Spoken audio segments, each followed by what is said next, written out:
Good day to all who may be watching this video. I'm the Hypersonic55, and after playing Sonic 4 Episode 1 for a fair degree of time, I feel that I am now ready to review this game. This is a Sonic title that's been eagerly anticipated by many people since its announcement back in the early quarter of 2010, and since its announcement, there has been a lot of talk about the game continuously, with fans excited to see a return to the Genesis/Mega Drive style of gameplay, while others turned off completely thinking that the game would continue to fall into the category of bad Sonic games. Now, the game has been out for around a month now, and it's obvious that the game has made some degree of impact on gamers and critics. Luckily, it's more positive than negative, and it seems that Sonic Team and Dimps have crafted a Sonic game without any stupid gimmicks being the main focus of the game. However, the game isn't perfect, and there is some imperfections about the game that have sparked off some negative thoughts from fans as well. So, what are these good points and bad points about the game? Well, I shall present those in my review. So, Sonic 4 Episode 1. Is it a good game? Yes. Has it got its problems? Yes. Will these two factors affect your overall purchase of the game? Well, that really depends on who you are. Your overall enjoyment of this game really does depend on who you are and what kind of Sonic fan you are too. For me, Sonic 4 is a delightful yet frustrating slice of fun which is over far too soon.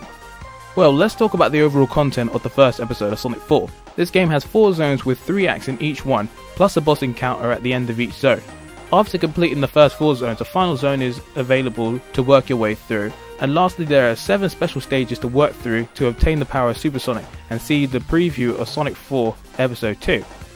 All zones can be accessed and played through a world map or played continuously via a button prompt at the end of each level. All levels can be played in normal score attack mode or in time attack mode, where times can be uploaded onto online leaderboards. Now, let's get into the actual gameplay of Sonic 4 Episode 1.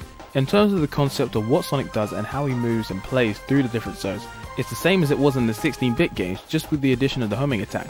Sonic runs, jumps and uses spin dash attack on the spot and while running too. He navigates his way through levels, destroying badniks, moving through loop roads, bouncing on springs and avoiding environmental hazards like spikes, pitfalls, rolling boulders or moving walls and machines waiting to squash you. Now, when you start playing the game, there are a few aspects about Sonic's movements that will take some getting used to, like Sonic's slow acceleration, the momentum Sonic moves that when not being boosted along, odd hit detection and a lack of speed from the use of the spin dash attack.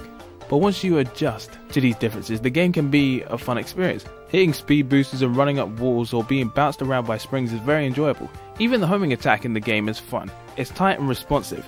The problem is that while the developers say that you don't necessarily have to use a homing attack to get through levels, technically speaking, that is a lie. The homing attack is set up to be used on several occasions, and some sections of the game completely rely on the use of the homing attack for you to advance through the game. So while it's an overused mechanic, otherwise it's a nice little addition to the game. However, I also think that the gameplay is slightly off. The physics in the game are a bit off in the sense that Sonic's running animation gets to top speed before he does. I also think that Sonic uncurling during the use of the spin dash attack while moving through a speed booster is completely bogus. Also, with the spin dash attack, why does Sonic stop and uncurl after he comes off a ledge? Another problem I happened to find with the homing attack was when you were using it against Robotnik in boss fights. No other Sonic game has had Sonic use the homing attack and bounce right back off into the direction that they've just come from. I just found that really annoying. Those are just some points that I just wanted to bring up.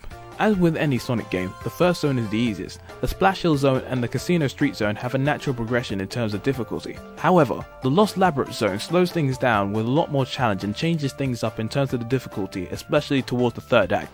And when the Mad Gear zone comes into play, the difficulty is amplified, and that's where the death begins. The difficulty in this game is harsh in some areas. The Lost Labyrinth zone boss? Nuff said. The Mad Gear zone Act 3? Monstrous. The Egg Station zone? Death on so many occasions. There are a few new features in terms of gimmicks, like when Sonic's rolling on the boulder in the Lost Labyrinth zone Act 1, to when he moved to the dark area of the Lost Labyrinth zone Act 2, to the tilting sections in the Mad Gear zone Act 3. The gameplay and level design aren't too much different from the 16-bit games and borrow a few elements from Sonic Rush too, but otherwise don't expect too much innovation in terms of the gameplay. Now, I don't think I could do a review of Sonic 4 without giving a special mention to Super Sonic. Once you have Super Sonic, the game becomes extremely fun. As with previous Sonic games in the 16-bit series, as Super Sonic, your speed is at least 2 times faster, you could jump 2 to 3 times higher than you usually can, and you are invincible. This makes moving through levels like the Lost Labyrinth zone and Mad Gear zone a hell of a lot easier, and it makes speedruns a lot more interesting too. As Super Sonic, running through levels at blazing speeds, and jumping across the stage at fantastic heights, not knowing where you're going to end up, is just great. Obviously, doing these actions can result in death, but if you know the level design, then that's not going to happen, is it? Overall, using Supersonic does give you a real sense of freedom and allows for some interesting gameplay when revisiting levels that you've completed before as normal Sonic. One thing I feel that I should mention is, while obtaining the shield as Supersonic, why does the shield even show up when you're invincible already? I just find that weird. Now, let's talk about the presentation of the game. Now, as a gamer from the WiiWare version, I think the game looks pretty good. The colours are vivid and the animation in the foreground and background is in full flow, and sometimes it's nice just to stop and take a look at your surroundings. The 3D graphics and the 2D perspective look grand. From the clouds in the background of the Splash Hill Zone, to the flashing lights and colourful city of the Casino Street Zone, to the light breaking through the broken ruins of the Lost Labyrinth Zone, everything looks nice. In terms of Sonic's character model, he looks odd at certain times, wobbling over the edge or posing at the end of boss battles, but otherwise he looks fine and seems to be wonderfully rendered into the game. Musically, Sonic the Hedgehog 4 Episode 1 has a nice collection of songs crafted by Sonic veteran composer Jun Senoue.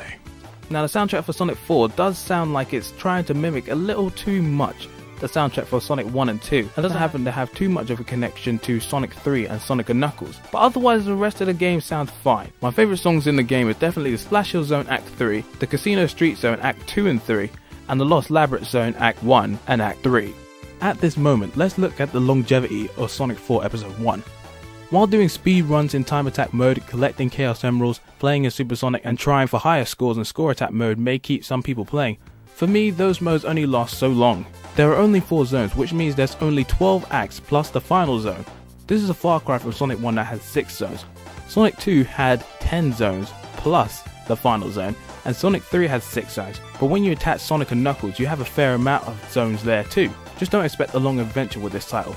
Sonic the Hedgehog 4 Episode 1 is full of nostalgic value for Sonic fans who were lucky enough to be around in the 90s, because there are so many throwbacks to the Genesis/Mega Drive titles, due to the level design, music, robotic enemies, special stages and boss encounters. The levels mainly take their design from Sonic 1 and 2, not only in the visual sense, but also in the level structure as well. Since this is a sequel, I was surprised not to see more features that were available from the games Sonic 3 and Sonic & Knuckles. The same can be said for items too, as they are the same as they were in the first 2 Sonic games, with there being rings everywhere, and there being only one type of shield, speed ups, 1-ups, rings and invincibility monitors. Overall, one could argue that the game hasn't done enough to establish itself as its own game and feels too familiar to the 16-bit titles. And one could also argue that if the game wasn't named Sonic 4, the negativity towards the game may be lower. However, for better or for worse, Sonic 4 Episode 1 is here, and for what it's worth, Sonic Team and Dimps have done well to construct a game that mimics the 16-bit games. While it has some obvious problems in terms of the physics, some level design, the shift in difficulty and the length of the game in general, I will say that the game is still a joy to play. So overall I give the game about a 7.5, and I think that's decent. The game has its problems, but overall I think the good points of the game sort of outweigh the bad points. And yeah, I definitely can't wait for Sonic 4 Episode 2. So yeah, that was my review of Sonic 4. Hopefully you found it informative, and look out for my next review when it comes. So from me, the Hypersonic 55, this is me signing out.